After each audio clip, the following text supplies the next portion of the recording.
Bir hurlu kamış kıyat kongrottan Bir hurlu kamış kıyat kongrottan izlep geldim onu körgeller barmı Namını işittim güllen şavattan Enin mekanını bilgeller barmı Enin mekanını bilgeller barmı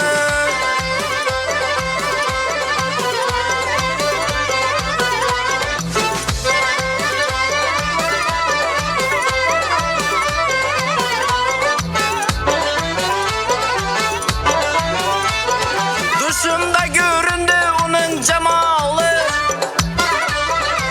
Kuşum alıp koydu kaddu kemalı Ateşin kılmakta enin visalı Mazi sohbeti de bulgeller var mı? Ateşin kılmakta enin visalı Mazi sohbeti de bulgeller var mı?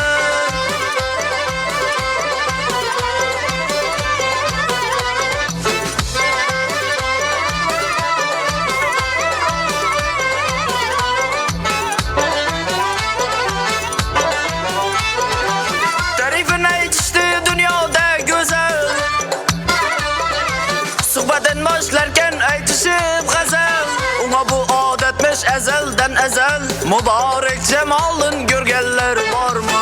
Ona bu adetmiş ezelden ezel Mübarek cemalın görgeller var mı?